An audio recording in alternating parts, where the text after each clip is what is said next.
না আসলে এরকম যে তিনি থেকে ভালো সুন্দর এই বিষয়ে আমাদের দৃষ্টিতে আর কেউ নাই, যিনি এত সুন্দরভাবে উপস্থাপন করতে পারবেন।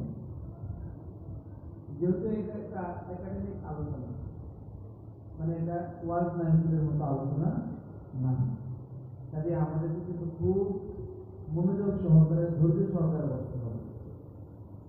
আবার রোজা রেখেছি, সকলেই দিনের শেষ মুহূর্তে এসে আমাদের শারীরিক ক্লান্তি চলে আসে।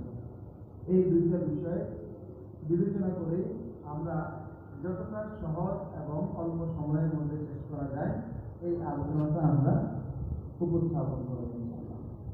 এর পূর্বে আমরা জেনে নেই আল্লাহ রাব্বুল আলামিন পবিত্র কোরআনুল কারীমে ইরশাদ করেন যে রমজান হচ্ছে সেই মাস যেই মাসে আমি আল্লাহ আমার বাণী পবিত্র কোরআনুল কারীম এই রমজান মাসে আমি নাযিল করেছি। সুবহানাল্লাহ।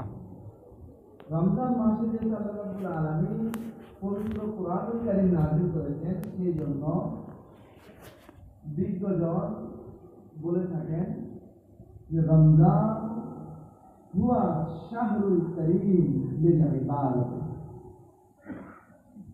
রমজান হচ্ছে ইবাদত বندگির ফাল্গুন মাস।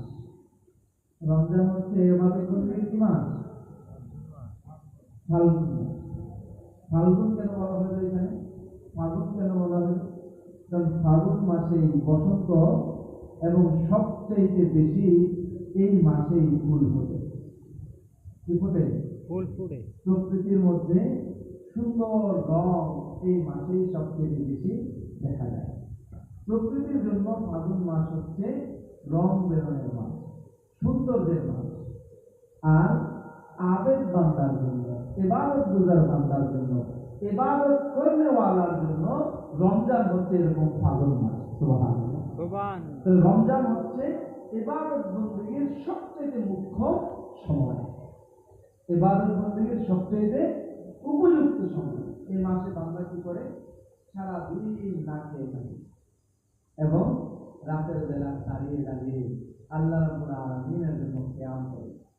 অন্য মাসে কি আমরা 20 টাকা নামাজ পড়ি রাতে? জি না। বলেন পড়ি? জি না, পড়ি না। এই মাসে দাঁড়ায় দাঁড়ায় আল্লাহর জন্য আমরা 20 টাকা অতিরিক্ত নামাজ আদায় করি। এরপর আরো যারা তাকওয়াবান পরহেজগার বান্দা রয়েছেন, তারা রাতের গভীরে তাহাজ্জুদ করে, জিকির আজকার করে, কোরআন তেলাওয়াত করে। ইবাদত বندگি এই মাসে আমরা অতিরিক্ত বেশি করার চেষ্টা করি।